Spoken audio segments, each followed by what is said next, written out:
저는 올해 72입니다. 40년이라는 시간 동안 식당 주방에서 일했죠. 하루도 쉬지 않고 설거지하고 재료 다듬고 청소했습니다. 손은 늘 거칠었고 허리는 항상 아팠어요. 그래도 멈출 수가 없었습니다. 아들 하나만큼은 제대로 키워야 한다는 생각뿐이었거든요. 남편은 아들이 10살 때 세상을 떠났습니다. 43세 나이에 폐암 진단을 받고 그해 겨울에 눈을 감았죠. 병원비를 대느라 그나마 모아둔 돈도 다 썼어요. 장례를 치르고 나니 정말 아무것도 남지 않았습니다. 그때부터였어요. 저는 더 악착같이 일했습니다. 아침 6시에 출근해서 밤 10시에 퇴근하는 게 일상이었죠. 주말도 명절도 없었어요. 아들은 그런 저를 보며 자랐습니다. 엄마, 쉬면 안 돼요? 초등학교 때 아들이 물었던 말이 아직도 기억나요. 괜찮아. 엄마는 안 힘들어. 거짓말이었죠. 매일이 힘들었고 매 순간이 고통스러웠습니다. 하지만 아들 앞에서만큼은 웃어야 했어요. 중학교 때는 학원비를 대느라 저녁 식당 일까지 추가로 했습니다.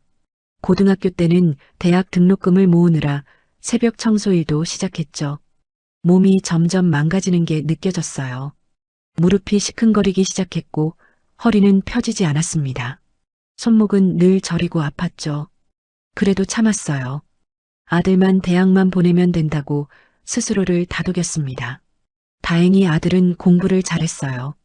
국립대학교에 합격했을 때 정말 눈물이 났습니다. 등록금이라도 좀 저렴해서 얼마나 다행이었는지 몰라요. 4년 동안 저는 더 열심히 일했습니다. 아들이 친구들처럼 아르바이트 하느라 학업에 소홀해지는 걸 원치 않았거든요. 생활비도 용돈도 다 제가 댔죠. 졸업하고 아들이 중견기업에 취직했다는 소식을 들었을 때요. 정말 가슴이 벅차올랐습니다. 엄마, 이제 엄마는 일 그만하고 쉬어요. 아들이 첫 월급을 받아 통장을 보여주며 말했어요. 하지만 저는 계속 일했습니다. 아들이 결혼 준비를 해야 하잖아요. 전세금도 모아야 하고요. 2년 뒤 아들이 여자친구를 데려왔습니다. 예쁘고 똑똑해 보이는 아가씨였어요. 어머님 잘 부탁드립니다. 처음 본 며느리는 정말 예의 바르고 상냥했습니다. 아들이 좋은 사람을 만났다는 생각에 마음이 놓였죠. 결혼식을 올리고 아들 부부는 성남에 전세집을 얻었어요. 제가 모아둔 돈으로 전세금 일부를 보탰습니다. 엄마, 정말 고마워요. 아들이 눈물을 글썽이며 안아줬어요. 그 순간만큼은 40년의 고생이 다 보상받는 기분이었습니다. 하지만 제 몸은 이미 망가질 대로 망가져 있었어요. 무릎은 조금만 걸어도 욱신거렸고 허리는 30분 이상 서 있기 힘들었죠. 손목과 어깨도 늘 쑤셨습니다. 병원에 가니 의사 선생님이 고개를 저으며 말했어요. 이 나이에 이 정도면 정말 심각합니다. 무리하신 게 너무 오래됐어요. 진통제를 처방받았지만 약발도 점점 듣지 않았습니다. 그 즈음 아들이 전화를 했어요. 엄마, 우리랑 같이 살자. 이제 엄마 혼자 두기 싫어. 며느리도 동의했다고 했습니다. 저는 망설였어요. 신혼부부에게 시어머니가 함께 사는 게 부담스럽지 않을까 걱정됐거든요. 괜찮아, 엄마. 우리 집 남는 방이 있어. 며느리도 좋대. 아들의 목소리에는 진심이 담겨 있었습니다. 며느리와도 통화를 했어요. 어머님, 저희가 모시고 싶어요. 걱정 마시고 오세요. 며느리의 말도 진심처럼 들렸습니다. 그렇게 저는 40년을 살던 좁은 방을 정리하고 아들 집으로 갔어요. 새로운 시작이라고 생각했습니다. 이제는 좀 쉬면서 아들 부부 곁에서 편안하게 지낼 수 있을 거라고요. 처음 며칠은 정말 좋았어요. 며느리는 친절했고 아들은 퇴근하면 제 방에 들러 안부를 물었습니다. 엄마, 불편한 거 없어요? 응, 다 좋아. 고맙구나. 행복했습니다. 이렇게만 지낼 수 있다면 더 바랄 게 없었죠. 하지만 그 평화는 오래가지 못했어요. 며느리의 태도가 조금씩 변하기 시작했습니다. 일주일쯤 지났을까요? 며느리의 얼굴에서 미소가 사라지기 시작했습니다. 처음엔 작은 것들이었어요. 어머님, 빨래는 손빨래로 하시는 게 좋을 것 같아요. 며느리가 세탁기 앞에 서 있는 저를 보며 말했죠. 세탁기가 고장나면 수리비가 비싸거든요. 이상했습니다. 세탁기는 멀쩡해 보였거든요. 하지만 며느리 집에서 불편을 끼치고 싶지 않았어요. 알았어, 그럴게. 그날부터 저는 욕조에서 손빨래를 했습니다.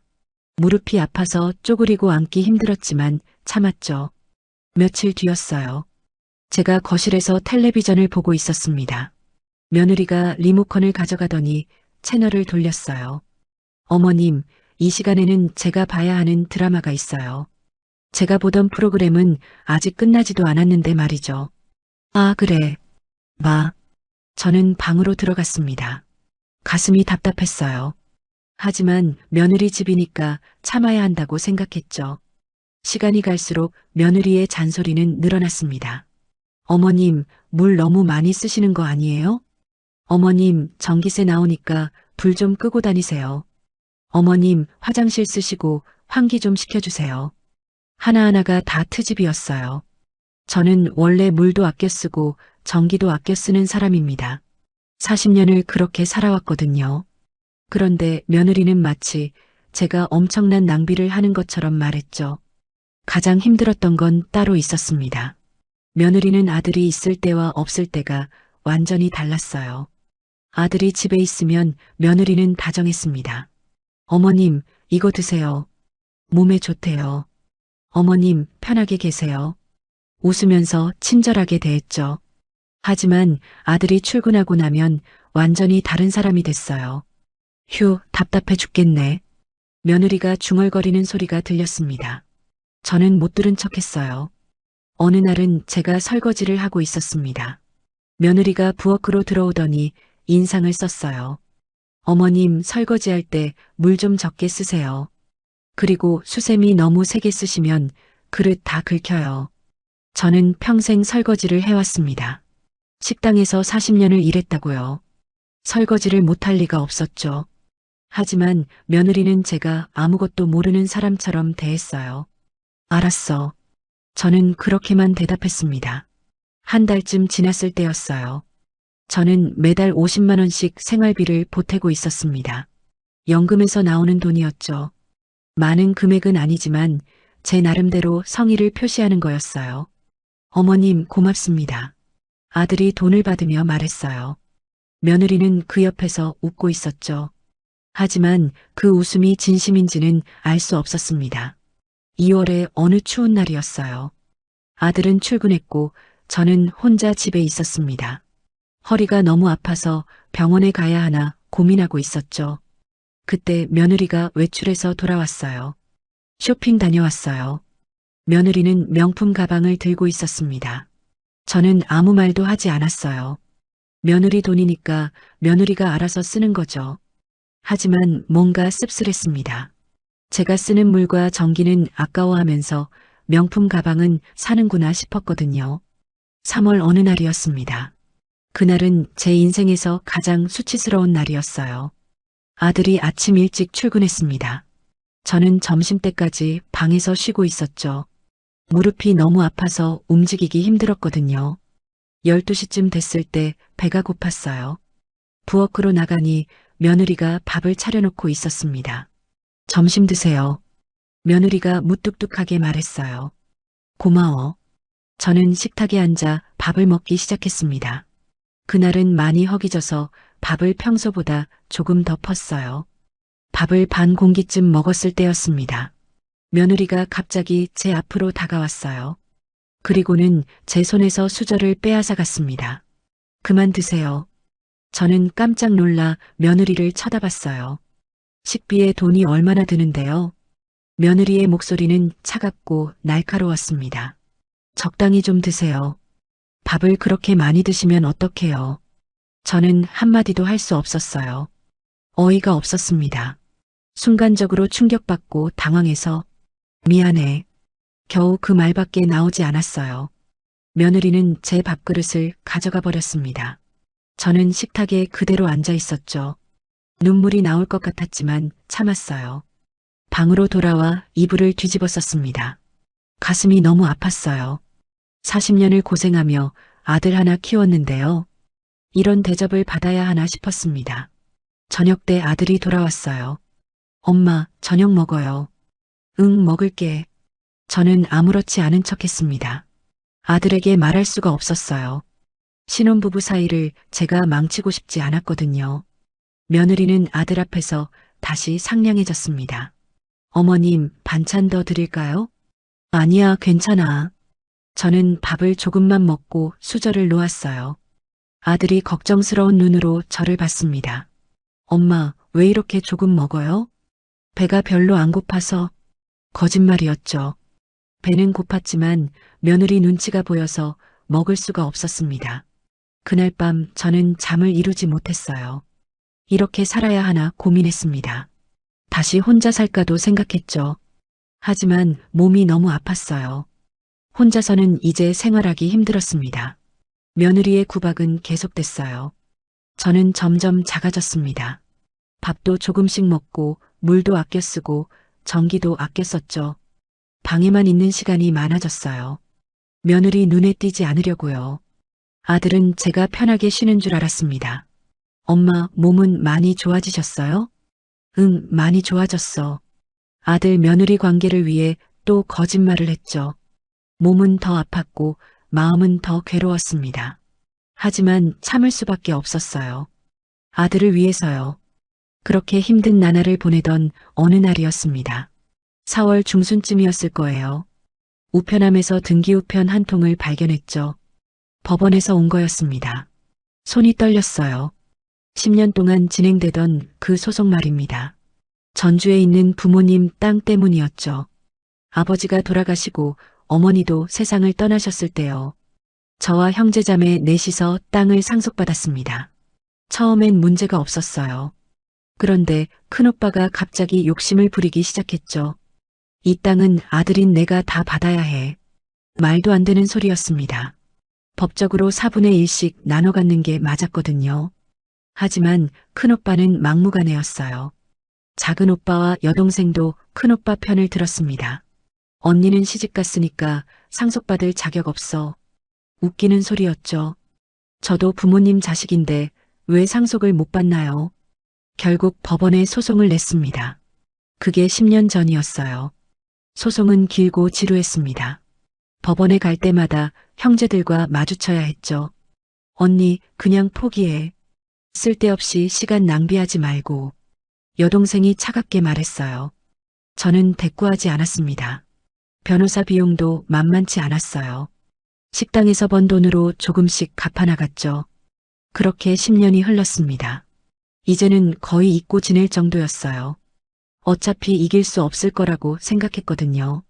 형제들이 셋이나 되는데 저 혼자 무슨 수로 이기겠어요. 그런데 그 등기우편이 온 거예요. 떨리는 손으로 봉투를 뜯었습니다. 판결문이었어요. 천천히 읽어 내려갔죠. 눈을 의심했습니다. 제가 이긴 거예요. 법원에서 그 땅이 제 소유라고 인정한 겁니다. 정확히 4분의 1로 말이죠. 어머니는 평생 저를 안쓰럽게 여기셨습니다. 남편 일찍 잃고 혼자 아들 키우는 걸 보시면서요. 우리 막내가 제일 고생이 많아. 어머니가 생전에 하시던 말씀이었죠. 저는 그 자리에 주저앉았어요. 10년 만에 드디어 끝이 난 거죠. 손에 판결문을 쥐고 한참을 울었습니다. 기쁨의 눈물이었어요. 동시에 어머니에 대한 그리움도 밀려왔죠. 어머니, 감사합니다. 혼잣말로 중얼거렸습니다. 며칠 뒤 변호사 사무실에 갔어요. 땅의 정확한 가치를 알아보기 위해서였죠. 변호사가 서류를 보더니 놀란 표정을 지었습니다. 어머님, 이 땅 시세가 엄청나네요. 얼마나 되나요? 감정가로 한 20억 정도 될 겁니다. 저는 귀를 의심했어요. 20억이요. 평생 본 적도 없는 돈이었습니다. 정말요? 네, 개발 예정 지역이라 땅값이 많이 올랐어요. 변호사가 설명했죠. 집으로 돌아오는 길에 머릿속이 복잡했습니다. 20억이라는 돈이 실감 나지 않았어요. 하지만 한 가지는 확실했죠. 이제 며느리 눈치 안 보고 살 수 있다는 겁니다. 그날 밤 많은 생각을 했어요. 이 돈으로 뭘 할까요? 아들에게 다 줄까도 생각했습니다. 하지만 며느리 얼굴이 떠올랐어요. 그 사람에게는 한 푼도 주고 싶지 않았죠. 그러다 좋은 생각이 떠올랐습니다. 요양원에 들어가는 거예요. 땅의 3분의 1만 팔면 충분했죠. 7억 정도면 고급 요양원에서 평생 살 수 있었습니다. 나머지는 아들을 위해 남겨두는 거예요. 제가 죽으면 아들이 상속받으면 되니까요. 다음 날 부동산에 연락했습니다. 땅의 3분의 1만 팔 수 있나요? 가능합니다. 분할해서 파실 수 있어요. 부동산 중개인이 말했죠. 절차는 생각보다 빨리 진행됐어요. 한 달 만에 매매가 성사됐습니다. 실제로 받은 돈은 6억 8천만 원이었어요. 세금을 떼고 나니 그 정도 남았죠. 통장에 찍힌 숫자를 보니 눈물이 났습니다. 평생 모아도 가질 수 없는 돈이었거든요. 바로 요양원을 알아보기 시작했어요. 여러 곳을 방문했습니다. 어떤 곳은 시설이 낡았고요. 어떤 곳은 직원들이 불친절했죠. 그러다 성남에 있는 한 요양원을 발견했어요. 깨끗하고 조용했습니다. 직원들도 친절했죠. 여기로 정하겠습니다. 계약금을 냈어요. 일주일 뒤에 입소하기로 했죠. 집으로 돌아와서 짐을 정리했습니다. 많지 않았어요. 옷가지 몇 벌과 사진첩 정도였죠. 며느리는 제가 짐을 싸는 걸 보더니 물었습니다. 어머님, 어디 가세요? 응, 요양원에 들어가려고. 네, 갑자기요? 며느리가 놀란 표정을 지었어요. 하지만 진심으로 걱정하는 것 같지는 않았죠. 돈은 어떻게 하시려고요? 요양원 비싸잖아요. 역시나 돈 얘기부터 하는군요. 걱정 마. 내가 알아서 할게. 더 이상 대화하고 싶지 않았습니다. 저녁 때 아들이 퇴근했어요. 엄마, 무슨 일이에요? 요양원에 간다고요? 아들은 당황한 표정이었죠. 응, 이제 전문적으로 돌봐주는 곳에서 지내는 게 나을 것 같아서. 하지만 돈이 엄청 들 텐데요. 아들이 걱정스럽게 말했습니다. 저는 깊게 숨을 들이쉬었어요. 이제 말해야 할 때가 온 겁니다. 아들아, 사실 엄마한테 돈이 좀 생겼어. 돈이요? 어디서요? 전주에 있던 땅 기억하지? 할아버지 땅. 아, 소송 중이던 그 땅이요? 응, 엄마가 이겼어. 그 땅이 다 엄마 거래. 아들의 눈이 커졌습니다. 며느리도 옆에서 귀를 쫑긋 세우고 있었죠. 그래서 그 땅 일부를 팔았어. 요양원 들어갈 정도는 충분해. 엄마, 정말이요? 아들이 기뻐하며 저를 안아줬어요. 하지만 며느리의 표정은 달랐습니다. 눈빛이 변하는 게 느껴졌죠. 그날 밤 저는 편하게 잠들었어요. 오랜만에 마음이 편안했습니다. 이제 며느리 눈치 안 보고 살 수 있으니까요. 일주일 뒤 요양원으로 이사했습니다. 제 방은 넓고 깨끗했어요. 창문으로 햇살이 들어왔죠. 여기가 내 새로운 집이구나. 홀가분했습니다. 드디어 자유로워진 기분이었어요. 요양원 생활은 평화로웠습니다. 매일 아침 창문을 열면 새소리가 들렸어요. 식사도 정해진 시간에 나왔고 맛도 괜찮았죠. 무엇보다 눈치 볼 사람이 없다는 게 좋았습니다. 밥을 먹고 싶은 만큼 먹을 수 있었어요. 물도 마음껏 쓸 수 있었죠. 이틀에 한 번씩 간호사가 와서 건강을 체크했습니다. 어르신, 혈압 정상이에요. 무릎 상태도 조금씩 나아지고 있어요. 정기적인 물리치료도 받았죠. 40년 동안 혹사당한 몸이 조금씩 회복되는 게 느껴졌어요. 일주일쯤 지났을 때였습니다. 아들이 찾아왔어요. 엄마, 잘 지내세요? 응, 여기 정말 좋구나. 아들은 제 방을 둘러보더니 안심한 표정을 지었죠. 엄마가 편하시면 됐어요. 고마워, 아들아. 우리는 한참 동안 이야기를 나눴습니다. 아들이 돌아간 뒤 혼자 생각에 잠겼어요. 착한 아들을 둬서 참 다행이라고요. 이틀 뒤 아들이 또 찾아왔습니다. 이번엔 며느리도 함께였어요. 며느리의 얼굴에는 환한 미소가 가득했죠. 어머님, 여기 시설 정말 좋네요. 며느리가 주위를 둘러보며 말했습니다. 그래, 괜찮더라. 어머님, 불편하신 거 없으세요? 며느리의 목소리는 꿀처럼 달았어요. 이상했습니다. 집에서는 그렇게 차갑게 대하더니요. 괜찮아. 다들 잘해줘. 다행이에요. 저희가 자주 올게요. 며느리가 제 손을 잡았습니다. 그 손길이 왠지 불편했어요. 진심이 느껴지지 않았거든요. 그날 며느리는 계속 친절했습니다. 어머님, 목마르시죠? 제가 물 떠올게요. 어머님, 베개 높이는 괜찮으세요? 아들 앞에서 완벽한 며느리를 연기하고 있었죠. 아들은 흐뭇한 표정으로 바라봤습니다. 엄마, 며느리 참 착하죠? 저는 웃으며 고개를 끄덕였어요. 하지만 마음속으로는 불편했습니다. 며느리의 진짜 얼굴을 아니까요. 그날 이후 며느리의 방문이 잦아졌습니다. 일주일에 두세 번씩 왔어요. 아들은 바빠서 매번 오지 못했지만요. 며느리는 혼자서도 자주 찾아왔죠. 어머님, 과일 사왔어요. 어머님, 이거 몸에 좋다고 해서 샀어요. 선물도 들고 왔습니다. 하지만 저는 알 수 있었어요. 며느리가 원하는 게 뭔지요. 어느 날 며느리가 넌지시 물었습니다. 어머님, 그 땅 있잖아요. 응? 많이 남으셨어요? 3분의 1만 파셨다고 하셨잖아요. 역시나 돈 얘기였습니다. 그래, 아직 많이 남아있지. 와, 그럼 얼마나 되는 거예요? 며느리의 눈이 반짝였어요. 글쎄다. 정확히는 나도 잘 모르겠구나. 거짓말이었죠. 정확히 알고 있었습니다. 남은 땅의 가치는 13억 정도 됐어요. 하지만 며느리에게 말해줄 생각은 없었습니다. 어머님도 이제 편하게 사시는 거 보니까 저도 기뻐요. 며느리가 미소를 지었죠. 하지만 그 미소는 가짜였어요. 눈은 웃지 않고 있었으니까요. 다음 주에도 며느리가 왔습니다. 이번에는 고급 한과를 들고 왔어요. 어머님, 이거 백화점에서 샀어요. 비싸지만 어머님 드시라고요. 고마워.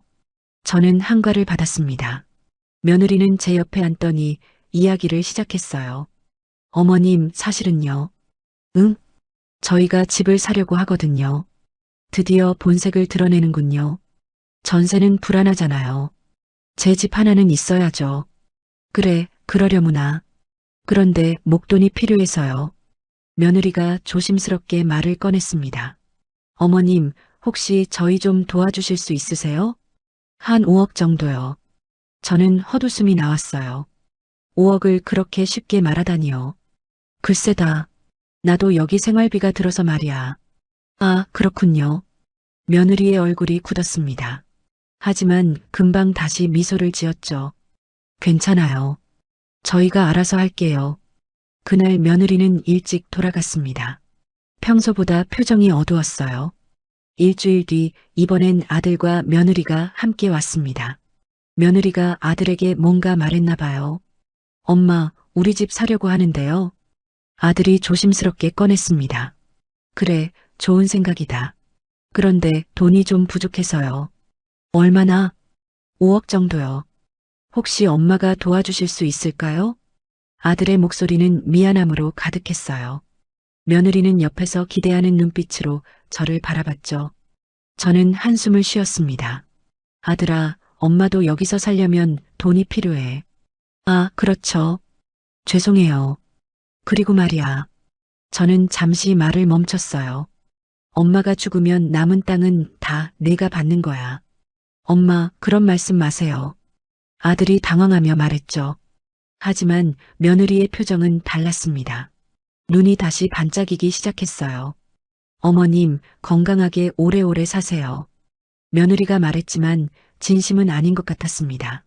그 눈빛에서 계산하는 게 보였거든요. 그날 이후 며느리의 태도가 또 변했습니다. 더 자주 찾아왔어요. 선물도 더 많이 들고 왔죠. 어머님, 이거 좋다고 해서 샀어요. 어머님, 건강식품이에요. 꼭 드세요.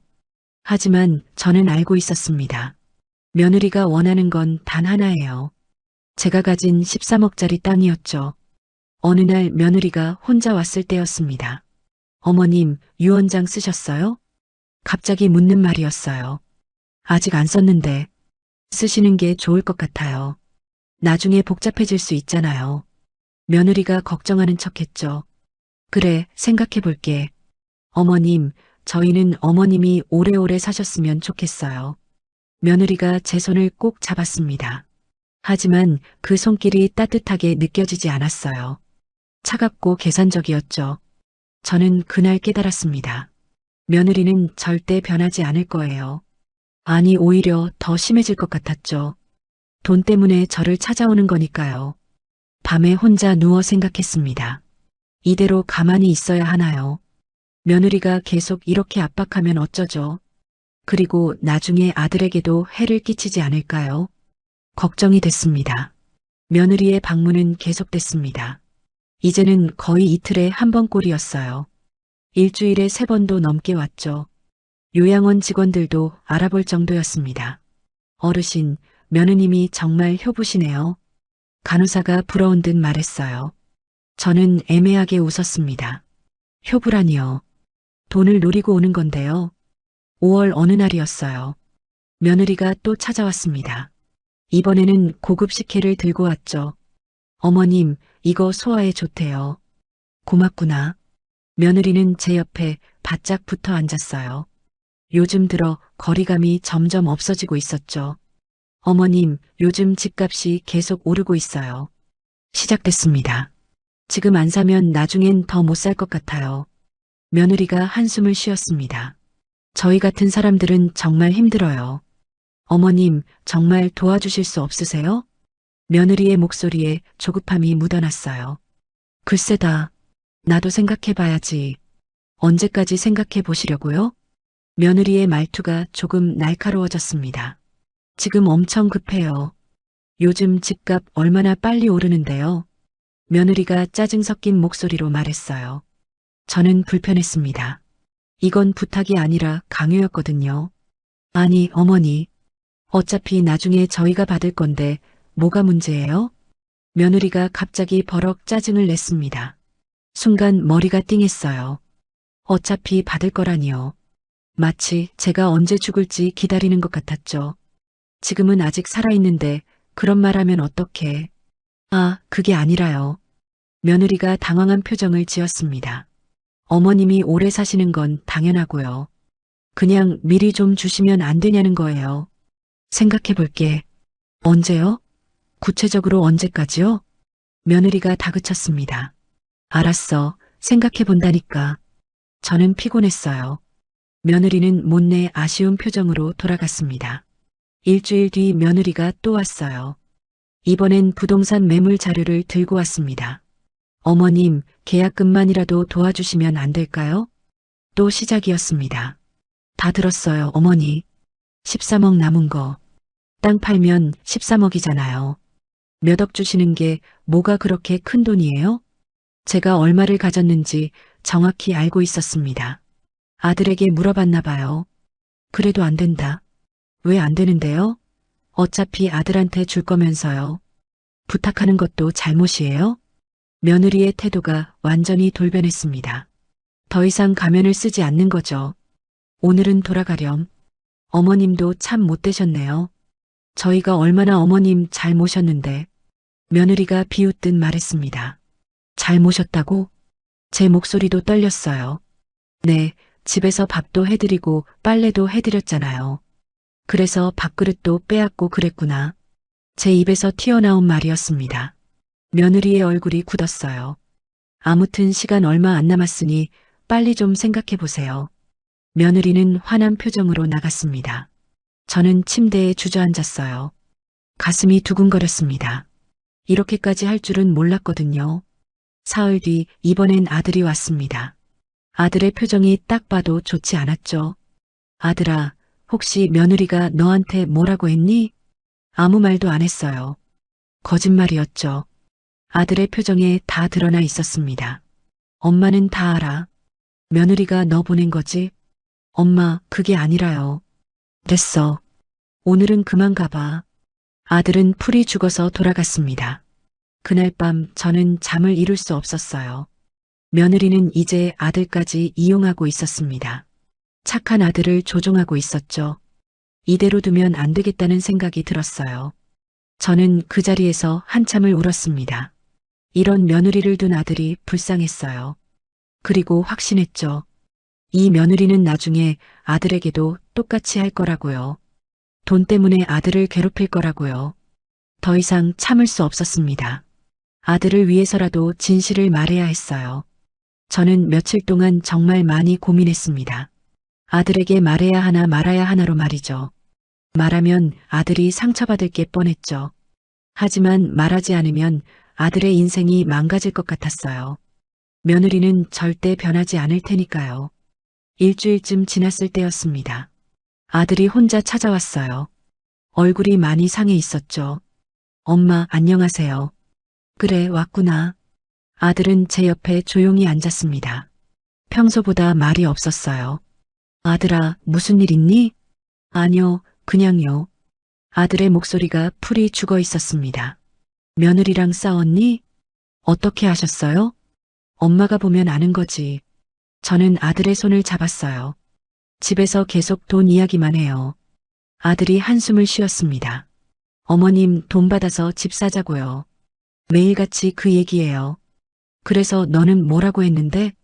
엄마 돈인데 엄마가 알아서 하시는 거라고 했죠. 아들이 고개를 떨구었어요. 그랬더니 당신은 맨날 어머니 편만 든다고 화내요. 순간 결심했습니다. 이제 말해야 할 때라고요. 아들아, 엄마가 할 말이 있어. 네, 엄마. 저는 깊게 숨을 들이쉬었습니다. 사실 엄마가 너희 집에서 살 때 말이야.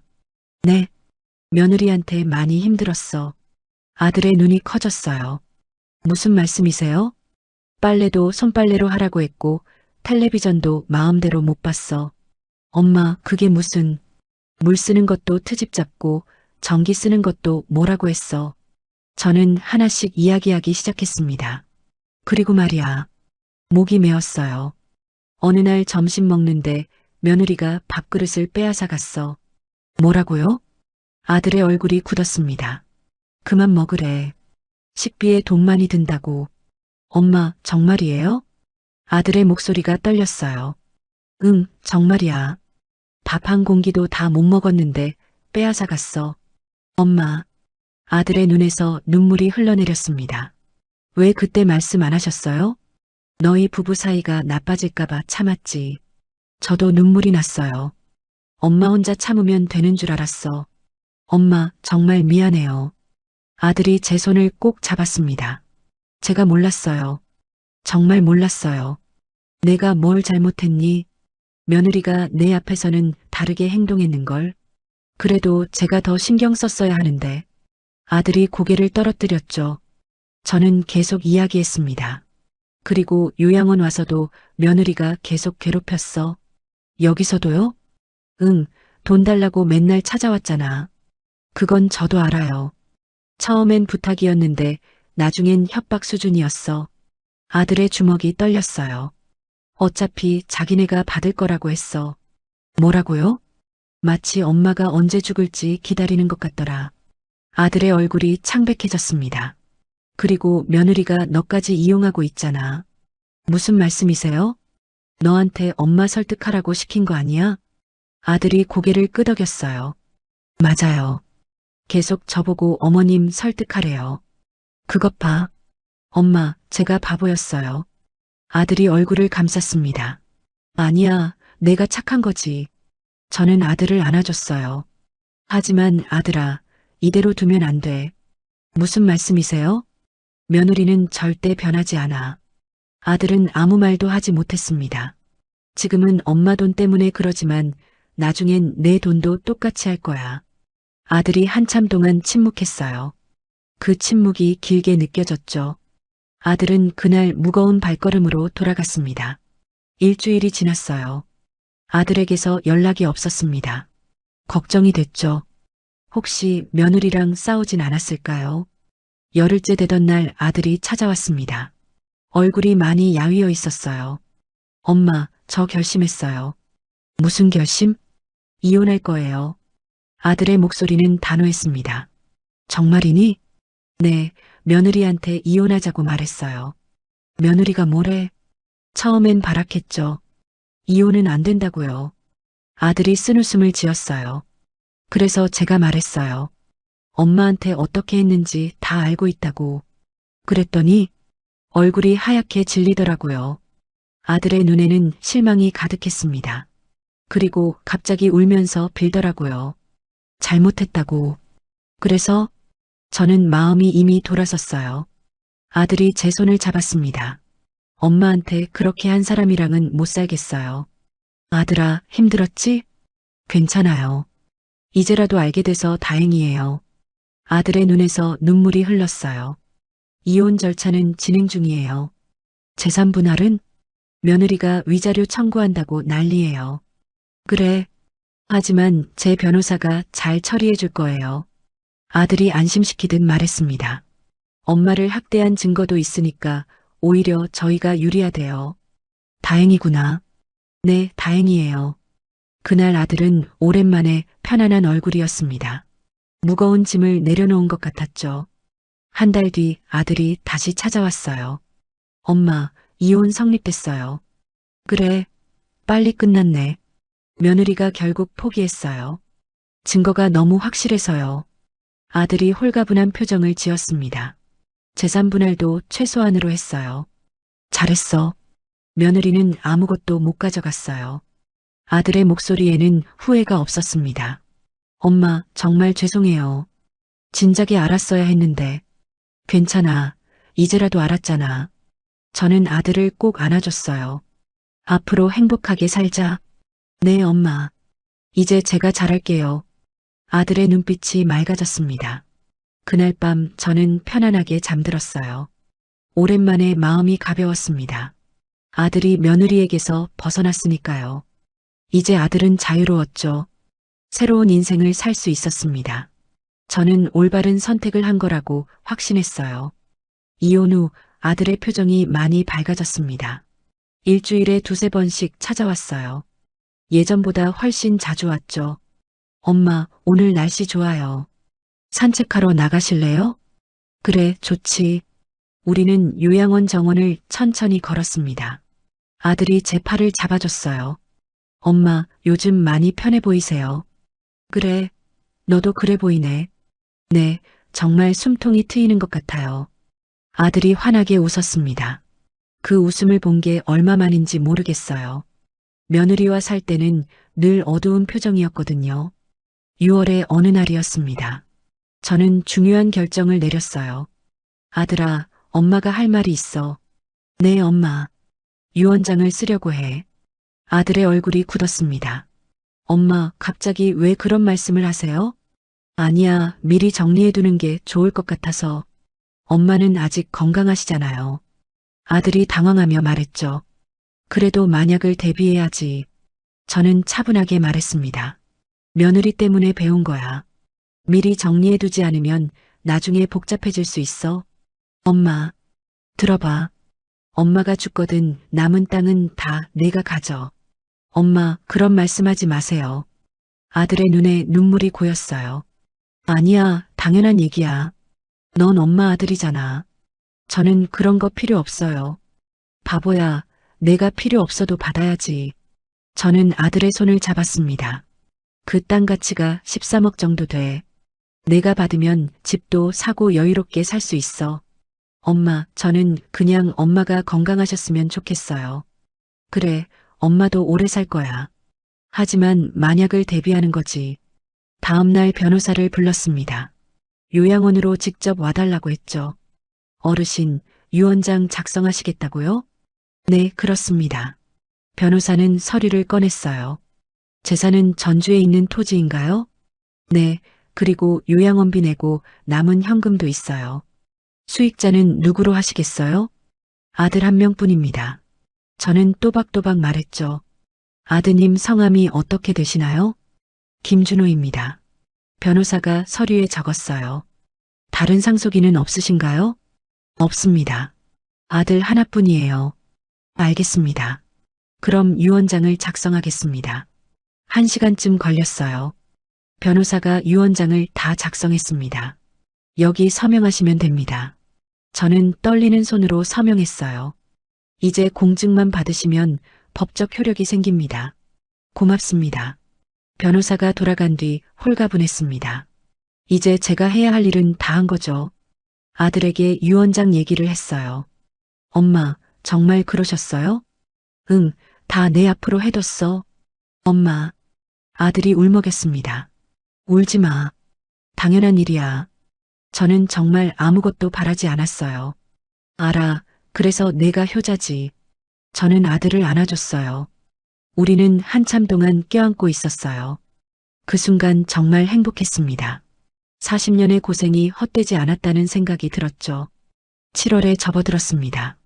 요양원 생활도 이제 익숙해졌어요. 매일 아침 산책을 하고 물리치료를 받았죠.